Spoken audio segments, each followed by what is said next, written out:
लोकसभा चुनाव के परिणाम आ चुके हैं। अगर हरियाणा की बात करूं तो 5 लोकसभा सीटें भारतीय जनता पार्टी की झोली में तो 5 कांग्रेस के खाते में गई है। लेकिन जो सबसे ज़्यादा चर्चा का विषय रहा वो रोहतक कॉन्स्टिट्यूंसी थी, जिसमें दीपेंद्र सिंह हुड्डा और अरविंद शर्मा का कड़ा मुकाबला देखने को बात कही जा रही थी। लेकिन कड़ा मुकाबला कहीं भी नहीं था। 3 लाख वोटों से ज़्यादा से कहीं ना कहीं अरविंद शर्मा को शिकस्त मिली। और आज हमारे साथ में राज पारीक मौजूद हैं। 5 विधानसभाएं वो देख रहे थे, उसके बाद 5 में जो करारी शिकस्त मिली है उस पर चर्चा करेंगे। अगर मैं कौशली की बात करूं तो पिछली बार तकरीबन 77,000 वोटों से अरविंद शर्मा को लीड थी, लेकिन अब की बार 2 वोटों से दीपेंद्र हुड्डा को वहां से जीत मिली है। और जनाब, कांटे का मुकाबला बताया जा रहा था, लेकिन कहीं भी ना कांटा दिखा ना मुकाबला दिखा। उसको किस तरह से देखेंगे जनाब? देखिए, पहली बात तो दीपेंद्र को बहुत शुभकामनाएं कि वो बहुत अच्छा चुनाव लड़े और चुनाव जीते। हमारी कोई व्यक्तिगत तो कोई दुश्मनी है नहीं या कोई ऐसी कोई बात है नहीं, और ये एक विचारधारा की लड़ाई है जो चलती रही है, चलती रहेगी। और I can say I wish him all the best कि जहाँ पे हम छोड़ के आए हैं तो वहाँ पे आगे उसको कंटिन्यू करे और बेहतर तरीके से करे। आज मेरे से मुलाकात भी हुई दीपेंद्र की, मैंने उनको भी ये बातें wish all the best for your future. लगातार 5 विधानसभाओं की बात की जाए तो आप लगातार 5 विधानसभाओं को मॉनिटरिंग कर रहे थे, वहाँ पर लगातार आप जा रहे थे और उसके बाद अचानक कहीं ना कहीं साल से 1.5 साल का समय आपको बीत गया और वहाँ पर आप लोग नहीं पहुँचे। शायद हार की वजह ये था क्योंकि लगातार हम लोग जब सर्वे कर रहे थे और आप 1.5 साल पहले के आकलन की जाए तो अरविंद शर्मा के हालात शायद इतने खराब नहीं थे। क्या जनाब कोई कुछ अलग कोई मतभेद हुआ क्या, तो आप लोग कहीं ना कहीं कॉन्स्टिट्यूंसी में नहीं दिखाई दिए? नहीं, मतभेद कोई नहीं हुआ। एक्चुअली मेरे कुछ मेडिकल इश्यूज थे, अभी फिलहाल में है, तो मैं उन मेडिकल इश्यूज को लेके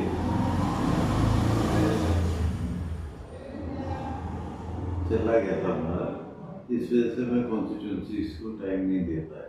तो उसमें कहीं ना कहीं जो हार की वजह बनी वो मानते हैं? मैं ये हार की वजह बनी या नहीं बनी मैं ये तो नहीं कह सकता, क्योंकि बाकी लोग भी थे वो काम कर रहे होंगे अपने अपना।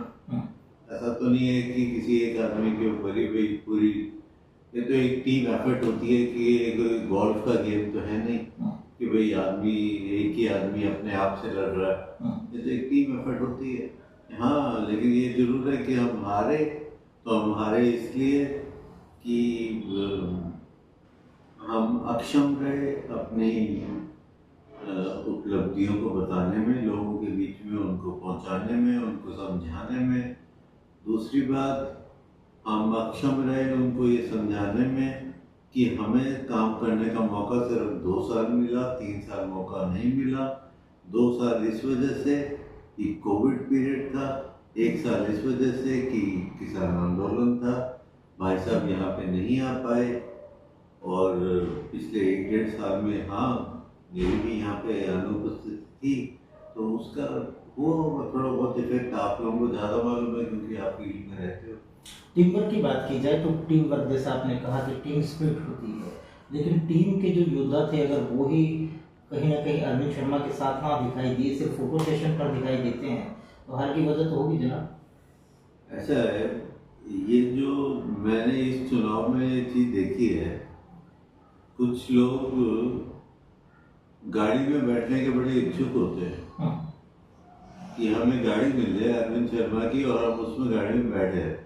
4 किसी का 5 बैठ जाए और 1 लेट भी जाए, उसके ऊपर तो कोई फर्क नहीं है कि हम एमपी की गाड़ी में बैठ गए और हमारा नाम हो जाए कि अरविंद शर्मा जी के साथ आए हैं। ये अरविंद शर्मा मुझे जानते हैं या अरविंद शर्मा मेरे को जानते हैं, ठीक है। उनका मकसद है अपना काम निकलवाना।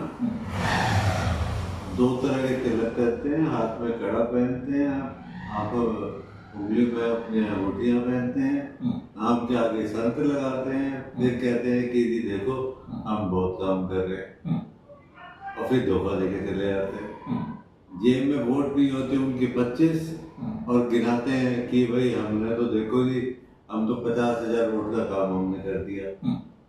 तो मेरी तो भाई साहब को भी यही सुझाव मेरी तरफ से है, और मैं खुद को भी ये समझा रहा हूँ कि भाई मालिक ऐसे लोगों से बचाए और हमें सद्बुद्धि दे कि हमारे कांटेक्ट में ऐसे लोग ना आए। अच्छे लोग जो हैं, जो हम जिनके लिए अच्छे हैं, तो जो हमारे लिए अच्छे हैं, हम उनके साथ काम करें, या वो लोग थोड़े ही हों, हम उनके साथ बहुत अच्छा कर रहे हैं। तो ऐसे जयचंदू का क्या नाम अगर कर सकते हैं? नाम मैं अभी नाम लूंगा तो वो थोड़ा ठीक नहीं लगता, लेकिन हाँ ऐसे लोग हैं। लेकिन लोग आप देखिएगा, लोग उनके कपड़े झज्जर में फाड़ेंगे। और मैं ये हारे हैं हम लोग, ये चुनाव हम हारे नहीं है, ये चुनाव हमें हराया गया। भीतरघात हुआ ये बिल्कुल बैक स्टैबिंग हुई है हमारे ऊपर। और ये बैक स्टैबिंग ये छुट भैया जिनके आप नाम खुद भी जानते हो, आप एक एक बात को समझते हो, ये छुट भैया नहीं करते ये बैक स्टैबिंग कहीं ऊपर से हुई है हमारे ऊपर, और जिसकी चाबी कहीं और भरी गई और खिड़की कहीं और चली और वो गाज गिरी हमारे ऊपर।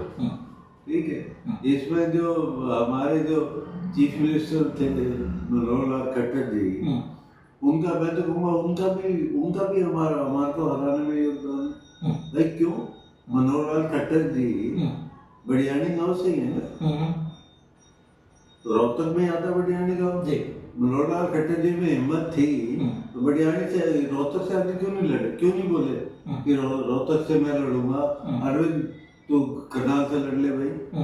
करनाल में भाई साहब की 2 लाख वोट पक्की वोट है। दीपेंद्र को इतना मजबूत मान रहे थे क्या? अब जैसे आपने बात करी तो मैं उस बात के ऊपर कहूँ कि दुष्यंत चौटाला ने ये कहकर गठबंधन तोड़ दिए कि हमें रोहतक की सीट दे दी गई, इस वजह से हमने गठबंधन तोड़ दिया। मैं किसी को दीपेंद्र, मैं अपने काम को मजबूत मानता हूँ। काम किया, हम लोगों के लिए जागरूक रहे,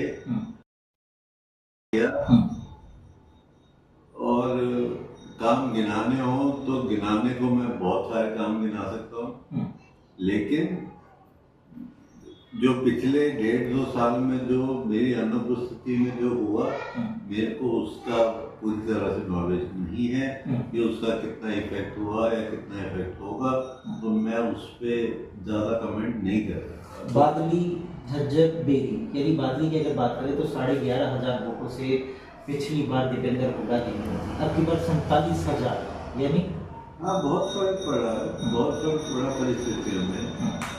जो हो सकता है कि जो लोग सक्षम नहीं हो उनको भाई काम पे लगा दिया हो, और ये सोच के उनके ऊपर जिम्मेवारी डाल दी गई हो कि हाँ ये अच्छे से काम कर। मिसमैनेजमेंट हुआ।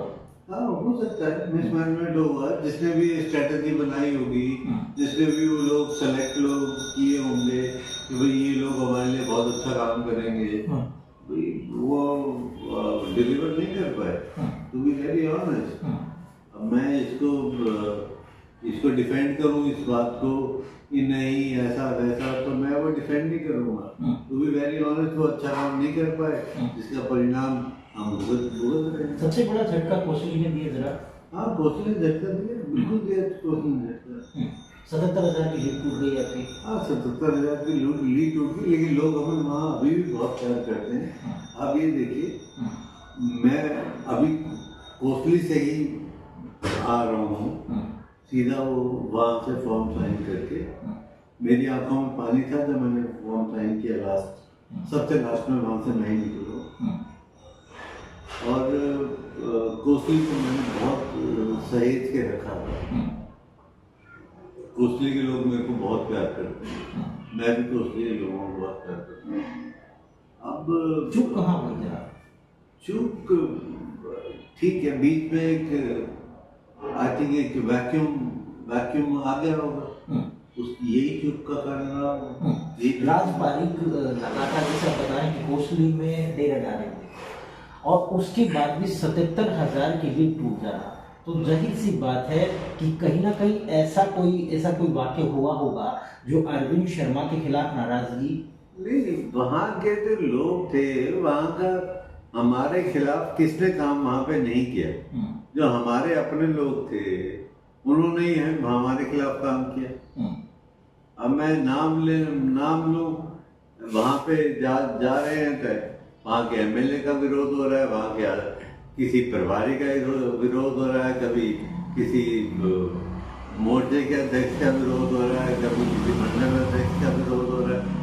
हम तो इसी उसमें उलझन में उलझे रहे कि विरोधों को, मतलब ये स्थानीय चीजें हैं, लोकसभा के चुनाव के अंदर ये चीजें नहीं आने चाहिए, जो कि आई, जिसका परिणाम आप जो ये 77,000 की बात करें, जिसका परिणाम हमें भुगतने को मिला।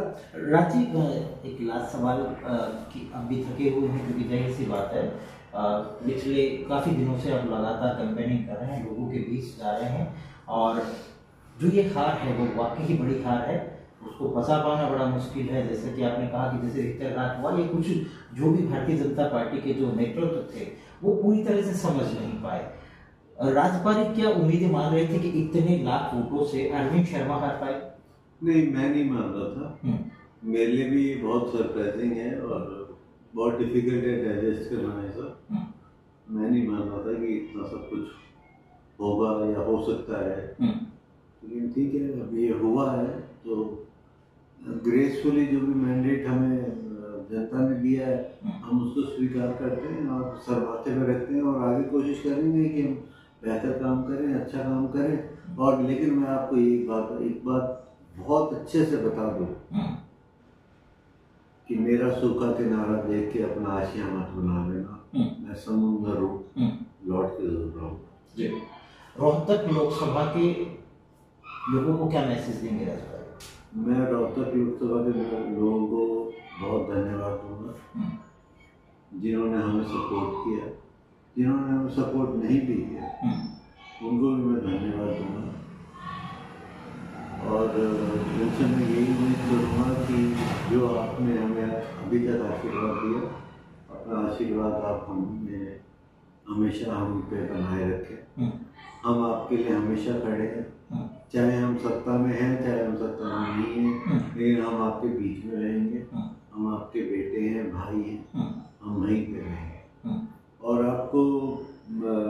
आपको ध्यान होगा रमा जी कि जब नायब सिंह सैनी साहब जो अभी सीएम है अपने, इनके एक कहने पे मैं रमेश वाल्मीकि के साथ इनके चुनाव प्रचार के लिए, एमएलए के चुनाव प्रचार के लिए कुरुक्षेत्र सुबह 5:30 बजे इन्होंने मेरे को बोला था। मैं 5:30 बजे वहां पहुंचा इनके प्रचार के लिए, और मैं वहां गया, मैंने वो किया भी होगा। मैं जिस चीज के लिए मैं कमिटेड हूँ, जो जिम्मेवारी मेरे को दे दी जाती है, मैं उसका, मेरी कोशिश ये रहती है कि हाँ वो जिम्मेवारी पूरी हो। अब जो कोई ये स्ट्रैटेजी बनाता है, क्योंकि इस चुनाव में, इस पर्टिकुलर चुनाव की मैं बात करूं तो मैं इस चुनाव की स्ट्रैटेजी का हिस्सा नहीं था। मैं एक पर्टिकुलर एरिया के ऊपर कंसंट्रेट कर रहा था।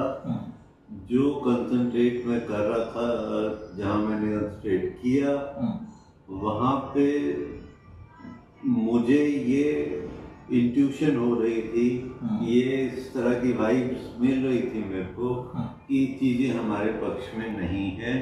इसके संकेत मैंने देने की कई बार कोशिश करी। इनफैक्ट आप विश्वास नहीं करेंगे, मैंने पार्टी के जो हमारे आला, जो हमारे आप नेता हैं, उन तक ये बात पहुंचाने की कोशिश करी कि भाई ऐसा चीज हो रही है, आप इसको देख लीजिए।